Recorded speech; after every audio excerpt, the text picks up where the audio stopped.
ইরানের বাহিনীও কাজ করছে। তেহরান বলছে তারা সিরিয়ায় ইরানের কনসুলেটে ইসরায়েলি হামলার প্রতিক্রিয়ায় এই হামলা চালিয়েছে। দেশটি আরো বলছে বিষয়টি এখন সমাপ্ত বলে মনে করা যেতে পারে।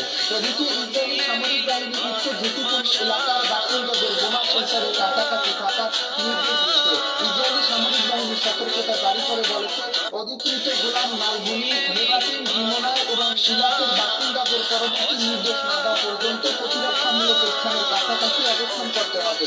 নেভাটিন এমন একটি স্থান যেখানে ইসরায়েলি বিমান ঘাঁটির অবস্থান আটকে দিতে না পারে, তাহলে বড় ক্ষয়ক্ষতির শিকার হবে ইসরায়েল। ইরানের হামলার বিষয়ে বাইডেনের সঙ্গে কথা বলছেন নেতানিয়াহু। ইসরায়েলি মাটিতে শত শত ক্ষেপণাস্ত্র ও ড্রোন দিয়ে হামলা চালিয়েছে ইরান। তবে এসব ক্ষেপণাস্ত্র ও ড্রোনের অধিকাংশই আকাশে ধ্বংস করা হয়েছে। ইসরায়েলের এই হামলার বিষয়ে মার্কিন প্রেসিডেন্ট জো বাইডেনের সঙ্গে কথা বলছেন ইসরায়েলের প্রধানমন্ত্রী বেঞ্জামিন নেতানিয়াহু। সিএনএন এর এক প্রতিবেদনে বলা হয়েছে